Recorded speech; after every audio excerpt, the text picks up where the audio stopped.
Hey, y'all. Welcome to the Business of Gaming podcast. I'm Josh with Game Haven Guild, and today I'm sitting down with Dan Manfredini, a board game designer in Austin, Texas. Dan's published over 7 games over the last 16 years, some of which include his most recent Trail Story America and Island Siege. Well, tell us about the beginning. You woke up one day and decided to design a game. I'm assuming it wasn't that simple, but how did this? There's two starts, I guess. Like the one is I woke up and decided to make games, and that was like all the way back in when I was in 3rd grade. I remember taking construction pieces of paper and drawing these pictures, but I was intrigued with interactive art. And, so I draw a picture of like a dungeon, and then I'd make a game with that. And I remember making a whole bunch of those sheets at the time, and they're all mostly roll and moves and things like that. And throughout the years, I would do that for various interests of, like I tried to make a Magic the Gathering out of a deck of cards and making various rules to bits and pieces that I have around, and a variant of Monopoly, things like that. But it wasn't until 2005 or so that I took a class at a local community college that was for video game design. And one of the exercises we had to do was to prototype our game as a board game. That was like part of the curriculum. And so I did that. And, I was really intrigued by that because like I had complete control. It was much quicker than making a video game, and I could sink my teeth into that. And then after I saw everybody else's designs and I looked at, my design, I'm like, I think I want to see if I can get this published and try moving forward. At the time, there wasn't a lot of information out there. I remember going to Gen Con and going to different presentations from hobby game designers that were kind of at my level of trying to break in. I consume all of that and try to figure that out. The prototype for my first game, Monkey Lab, was made in that class, and I tried pitching it around. A lot of times it was just blind emails and to whatever publishers I knew about at the time. And I think it was my friend Jonathan Leistico, who's also a game designer. He alerted me to the fact that a company AEG was looking for board game designs. And at the time, I think they were like mostly focused on collectible card games, and they were shifting and they wanted to do, board games. And obviously today they're well known for that, but at the time, not so much. And so I said, hey, could you make them look at, see if they can look at Monkey Lab. And they looked at it, and then they wanted to sign it. And a lot of hurdles. I remember feeling like it was not going to go anywhere and didn't know what I was doing at the time. But then, some different connections and some luck, and the opportunity arose. Well, can you walk us through what that process was back in those 2008, 2009, right? What did that look like you got in contact with them, you sent them the physical game, or you sent them a video at that point of the game? Oh, not a video. Yeah. Pretty sure I did not meet with them in person, but I did send, I think, a prototype after I had sent out feelers to see if they were interested in looking at prototypes, and they did agree to that. Yeah.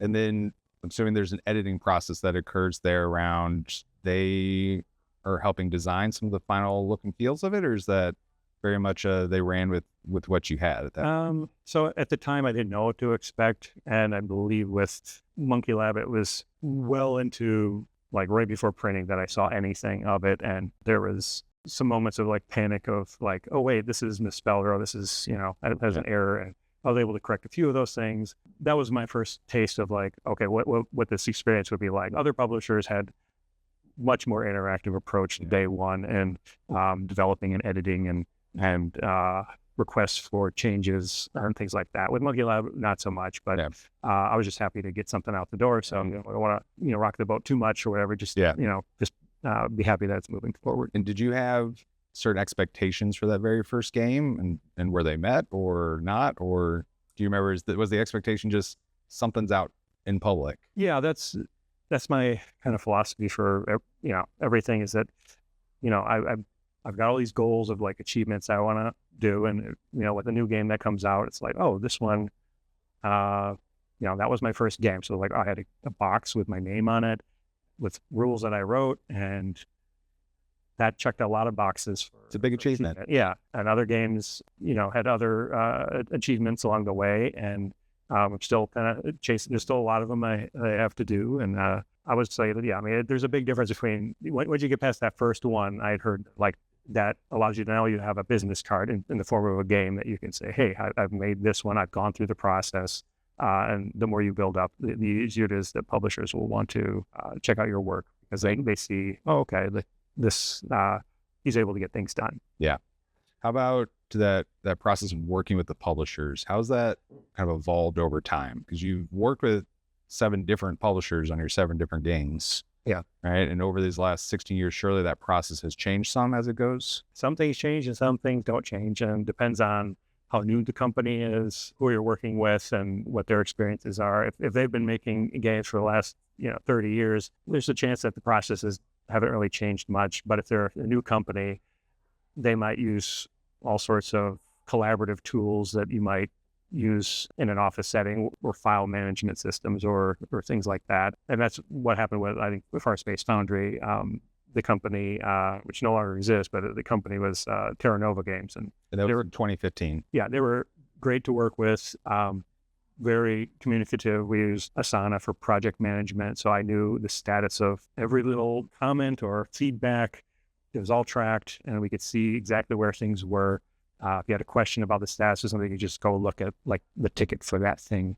Although it's just more like a checklist of who signed off on this is done. And then other experiences, it's a little more chaotic, especially with more people involved. I'm a software engineer by day, so I'm used to like change management and tracking ideas and tickets and things like that. So I try to apply that and try to make it go as smooth as possible, at least what I present. So I'm not telling maybe the artist one thing and then the publisher another thing, and wires get crossed. So it's always a challenge. And I try to usually see, what the environment's like and kind of work with whatever the publisher is and maybe suggest a few things. But usually they have a process of how we collaborate, because there is a period after you sign to the moment it goes to print where there's usually some feedback the publisher wants incorporated into the game. Could you walk us through kind of that calendar, and even before talking to the publisher? So idea for game comes up, you're talking to some friends and family, getting feedback. At what point are you talking to the publisher? Then what are kind of those milestones that go all the way up to it being released? Well, first this is an idea in my head, and I'll have tons of notes everywhere, and I have to make the leap of, okay, do I want to go on the computer and start designing out things, or do I always want to use scraps of paper and cubes that I have to kind of roughly flesh that out? And usually I do that, and then I make the leap to, okay, I'm making a rule book and some files, get some rough ideas down. Then I will still play that internally with myself, with me playing, multiple players, or maybe just kind of winging it at that point. And then, depending on if I have a design group or play testers at the time, past that point, I'll bring it up to them. But usually I don't want to have them go through some painful experience. I want to make sure, like, does the game have an ending? Are there too many loose ends in the game that I can't like let them suffer through that? Because I don't want to burn through play testers too quickly. Players will have maybe a bad experience, and they might not want to come back, or they have a tainted view of the game, or they have old rules in their brain, and that's changing how they're playing the game because they thought they could do certain things. So it's always good to get just different eyes on the game. How long are you usually play testing a game before you take it to a publisher? It depends on the feedback. How light the game is, how many outstanding elements I have in the game that I still maybe I'm not happy with. Like, I like the core loop, but for games that have cards, like Trail Story America has a lot of cards in it with a lot of different content. I may play test a lot and everything's great, but there's maybe a few cards that, they didn't come out, and maybe if they came out, they didn't get fully utilized. And so those are stragglers there, and trying to make sure that those are all right. It's can be time consuming to kind of see how everything interacts, the more moving pieces you have. For a game that's an abstract game, like Senshi or Brigou, it's much easier to kind of figure some things out there. So I feel more confident that, like, okay. And so it's a matter of just getting in front of different people and playing with different player counts, making sure that you get some blind play testing in, where you send a rule book and a prototype and either watch players play the game or not at all. I know at one point we had a design group, like a sister group to our Austin group that in Oklahoma. They're still there, but we would do an exchange of prototypes. So we had a built-in way to have somebody play test it, give a feedback, and just completely like, the ultimate test. And their designer minds can kind of like give a different type of feedback than the general public might. For sure. Yeah. That might give. So then you're ready to start showing it to publishers. What does a general calendar look like then from, okay, contact with publisher to being printed? That's one of the most challenging parts is, I've got a finished game, and I like to, or my most successful experiences have been going to conventions and making an arrangement with a publisher to show off the game, showing the game off, and play testing with them, and I'm getting some feedback. So I would go to Gen Con, Board Game Geek Con. Back in the day, there was a lot of publishers there, and PAX Unplugged I would go to. But, a lot of that can be time consuming and expensive, and you don't know the results. I've tried also some blind pitches, just contacting out the blue, and some online pitches, especially during the pandemic. It's hard to say what works because when somebody is interested, it's like the stars align. Because I've had so many times where it's, oh, we really like this game, but you made an Egyptian game, but we just put out an Egyptian game. We don't want another one. Or that level of complexity. We can only put out one big game a year, or we don't do big games, but it definitely would fit in our universe that we already have established. So it's really hard to kind of predict. So getting it in front of, as many eyes as you can, and not to get it in front of somebody that, like, if you make a light game and you pitch it to a company primarily known for heavy war games, it's, well, you need to get to the right person. So you've got a full set of ideas in your head. How do you know which ones to go and try and actually make the games for? And then how do you know when that game's ready for play testing? Usually I think of a lot of ideas. Sometimes I'll jot it down, and it might be a nugget of something that's theme or mechanics that's interesting. And recently I had an idea for a game, and I started prototyping it with little bits and cubes and coins and dice and things like that. And I'm kind of going through the motions, and I'm like, gosh, I'm not even enjoying this myself. And if I'm not passionate about it at that point, I'm like, well, I'm not going to drag other people into this and make them play this game that I'm not enthralled with. But after that, the game I'm currently working on, I was inspired, and I really wanted, thematically, it was something I wanted to explore. And so having a passion behind it is important. I know that's one thing I hear from a lot of designers that kind of start in this hobby, is that they fizzle out. There's a lot of work involved, and you have to have that passion and the determination to keep going with something, especially if you get stuck or have some setbacks. There's a lot of highs and lows in the mix, so there's a lot of lows too. You can be more lows than highs. I mean, technically, when you're playtesting, some playtests are just a whole bunch of people telling you negative things about your game in sometimes articulate ways, sometimes just very, crude ways, and you're going to have to take all the punches. And sometimes they bring good ideas and all that stuff. You have to be ready for kind of dealing with that, because that can kind of take its toll if you're not, familiar with that process. Yeah, all feedback is good feedback, but that negative feedback can build up in your head, probably. Yeah, and I've got a way to combat that. I have a prototype ready to play test. I'm all excited because I'm like, oh, I fixed all the problems with last time. And so I let it simmer before I bring it up to people, so I can enjoy that like positive feeling. So, and I can think about it some more and play test it in my head a little bit, before maybe I get it out. And to enjoy that, like, I'm on top of the world, I fixed everything. Because the moment I play test it, somebody kicking down a sandcastle, and it's like, oh, thought I fixed that, and they found a way to break that. And then you feel a little bit like low, because you got to come up with a solution, and maybe you've thought you've gone through all those solutions, but eventually you get back up. So I try to stay in that positive zone and less time in that negative zone, and that kind of helps me kind of move forward and get out. Now, when the game is published, that's a whole other ball of wax. You'll get good praise in the review, but then you'll get really negative praise or negative feedback and some comments, and you can't really do anything at that point. It is what it is. It's an interesting experience, kind of the whole that whole process. It's not all like sunshine and rainbows. It's got some ups and downs there. So after it's signed, then most of the time the publisher will give some like, hey, we need to fix this or that. Like, they signed it knowing like, okay, they like the whole concept, but there might be a few things that might need to be changed.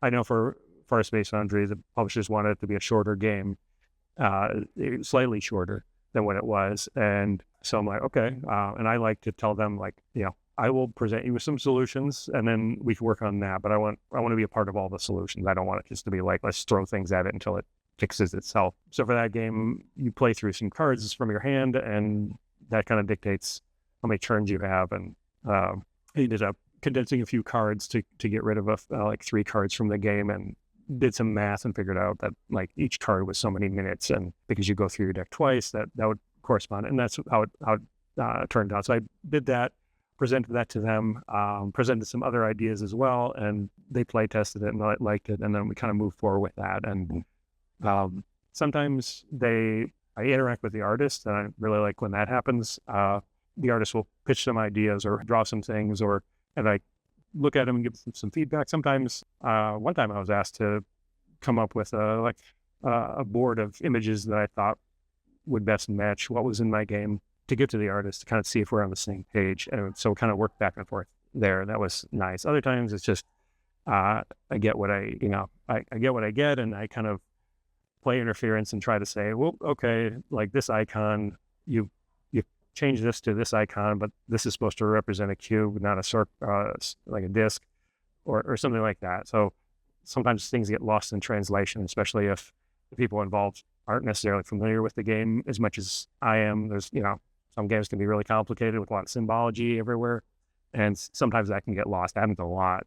And so there's a lot of back and forth there. There's editing of the rules. That's another, point where I'm involved with. Usually the rules layout would happen, and then I'll go through and read it and give my feedback of, okay, like we changed this paragraph. Now this means something different. We need to fix that. Or maybe this example image doesn't match what the actual example text is. And so there's back and forth there. So there's a lot of work kind of going back and forth there. At the end of the day, it's like my baby, so like I feel like sometimes if I don't catch it, it might go out, because if the rule was interpreted one way and I'm the only one, I'm the gatekeeper of the kind of the rules. Because even the publisher could be playing it wrong the entire time and not even realize it. So that all happens. And we start getting files ready, and I start seeing some of those files. And then at some point, I might see those final files, and then it's whenever the publisher works with the printer to print it, and then it's just a waiting game at that point. And at some point, it's some magic that happens, because I've never been able to get a exact date, but the game will release, and it's always sometimes it's sporadic. Sometimes it releases at convention, and some people have the game before I might have the game, or sometimes it's available in stores and I don't even realize it, or so it comes out, and then I get it in my hand, and then it's always exciting, because it's like, wow, like I scraps of paper turned to this, and it was all worth that, the process to get to that point. Going back to your thoughts on the artists, are you generally assigned an artist from the publisher? Or are you finding your own artists? No, it's always through the publisher. Always through the publisher. I've never really had a suggestion for an artist. Usually they have somebody they work with, factoring in, art styles for the game. It can be more involved. Other times it could be, I'm just on the side. They give me access to the files, and I can see them as they come in, and then I'll periodically make some notes and say, hey, I think for a trail story there was it's a little thing, but they had there's a squirrel in the game, and they had drawn a European squirrel, and because they have pointy ears. And I was like, oh, this is a trail story in America, so it needs to be an American squirrel. It's a little thing, but I'm like, I feel like we should fix it up. And they did. So there's little things like that sometimes. Looking at your next games coming out, Trail Story America just came out. Mm-hmm. You got another one in process, Xenology. Yeah.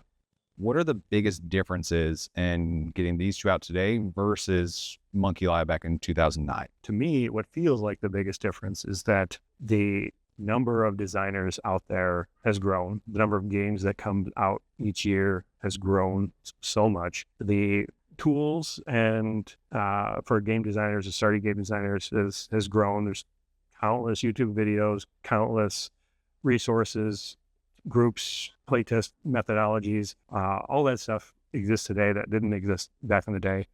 So the competition has risen. So you're not competing just with what your game is, you're competing with everybody else. And I've been told many times that, it's a great, solid game, but we're seeing hundreds and hundreds of games. We're not just picking a good game, we're picking we have to pick a great game because they've got the choice. And they have, I guess, the luxury to pick amongst the best. So I have to step up my game. Sometimes there's a lot of time commitment going to conventions and whatnot, and it's almost like for me, it feels like it's definitely a requirement to be at all these places, but it can wear thin on the wallet and the family and just kind of going to all these different things. And if nothing comes of it, then it doesn't feel as worth it. In the meantime, you're also trying to develop the next game, so you're doing all this at the same time, and it's nice to be able to put effort in and get results. Sometimes that doesn't always happen. I'd say I was lucky because I live in the Austin area and Board Game Geek Con is in Dallas, and I'd go up there every year. And at the time, I would say it's not that way today, but all the publishers would go there. So I had like a yearly access to go and do that. And they also had designer publisher events where you could pitch your games to publishers. So I had many different ways of interacting. I think PAX Unplugged started, which happened at the same weekend as BGG Con.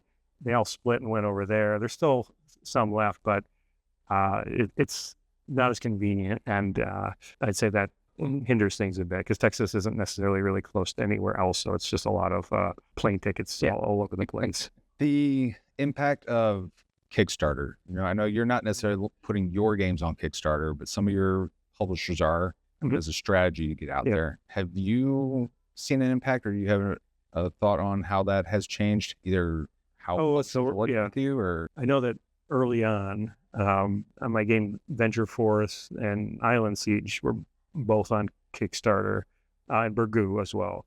And this was back in the experimental early phases of Kickstarter where people were trying different things, and what do you set your goal at? All these different factors, and they, made enough to get out the door and be published. But there's a lot of things that go into those Kickstarter. Like there's so much more elaborate now today than they were back then. Like where you scroll around the bottom of Kickstarter and there's like a 15-person team that's a part of this company that's doing all this stuff, and that's not necessarily the case. They sell a lot and they get a lot of attention, but back in the day, Kickstarter was just about used as an advertising tool, and over time, people realized that you can't use it for advertising. You got to advertise to get people to look at Kickstarter to get it out. But it's it feeds itself. It's cyclical. As far as Kickstarters today, to me, they don't feel as, I guess, special because there's so many of them and there's so many games out there that I'm not like a fear of missing out type person. So I'll let things go and I'll miss it because I'm never short for a game that I have not played that I get a chance to play. So like I'm not starving for new content. Like some people might want to be on Kickstarter because they want to be part of that experience of a development process and all that stuff. But as a designer, I do that all the time anyway. Definitely changed since it first started. Yeah. Mentioned a couple times you're a hobby game maker. What would it take to maybe move from that hobby status to being able to be a full-time game designer? In order to make that leap, I would still want to stick to design. For a while, I toyed with the idea of publishing my own games. So as a designer, I do rule books and play testing and prototyping, and that's kind of my area of expertise. But as a publisher, you've got to deal with artists and contracts and printers and shipping and logistics and fulfillment and returns and advertising and conventions and all these different things. And the designers I've seen kind of go switch to that and try to do that, they don't get enough time to do design, and I don't want to do all that other stuff. I just want to design games. That avenue for doing it full time as a publisher, that would be one avenue. The other avenue as a designer is get a big hit, and and then the other avenue is, well, maybe get enough out there and supplement the income. That might be another way. But I would have to, as someone with a family and other goals, it's kind of I need the stability, and I enjoy having a steady paycheck and health insurance and all these other things. So how I view it is that I want to make enough to help fund itself. So pay for trips to conventions and things like that. Or look at another way, just I want it to fund it making, allowing me to make more games and not be concerned about the financial aspects of it all. But if I did have a massive hit, then I would, definitely, consider that, especially as I get older. And it's like, well, boy, if I, retire one day, it's like, well, I can game design all the time. I don't have to worry about anything else. Well, let's finish it off with advice to your past self. You're getting ready to publish your first game. What would you go back and tell yourself? That's a good question. I would tell myself, well, one, I would say to relax. Look, I'm your future self. I've got some games out the door. It will come. Just do what you like doing and continue to do that. Put the effort in. Nothing's a dead end. If you have something you believe in, if you keep going with that. As far as something I tell myself, tricks I might know today that would be useful back then, I'd probably say to I guess believe anything is possible. Talk to publishers that you don't necessarily would think that they would look at your stuff. Like everybody's just a person, and you just do your best, do your research, be persistent, and just keep designing. So you've got a new one in process. Xenealogy is on roadmap to come out soon. You just released Trail Story of America, though. How is Trail Story of America doing? How's that game play? So that game is a game about Depression era American South, and you're kind of down in your luck, and you're a young person, and you just want to go on an adventure. So it's a different type of adventure game. It's not like standard fantasy adventure game, but you go out and just explore the wilderness, run into small towns, and random vagabonds and people in boxcars and bears and wolves, and you're just trying to find your way through. And you've got a journal in this game, and the main mechanic of the game is that you encounter different cards, and those essentially are stories that you will later on write and you will put in your journal, and it will dictate how you score at the end of the game. But there's a lot of character growth and exploration. I like games with exploration, and it's always difficult to do in a board game because with a board game, you also want to have strategy, and exploration means that you're going into the unknown, and strategy means you're planning for what you have. And one of the systems I have in the game I'm really proud of is the ability to see some aspects of information about what's on the board and which direction you should move, but you don't have all the information. So you can still plan ahead, but you don't know the details until you flip over that card. You know a lot about the card, but you don't know the fine details. So you can make informed decisions, but there's still that like surprise of, oh, that's what I'm encountering around the corner. And so even today when I'm playing, and I still like, it's an adventure of like, oh, okay, how do I want to handle this situation? Every card has some options, and it's not clear cut how you handle that. How much effort do you want to put into resolving a particular situation? Some bullies are on the street. How bad do you want to get away from them? Took a long road to kind of get to publishing, but I'm really happy with the results and the look of the art. It's like all hand-drawn art. Looks like pages from a sketchbook. Yeah, it's been doing well. It came out last summer, and I'm pleased with the results. Dan, thanks for taking the time today to talk to us. Appreciate it. Thank you, Josh.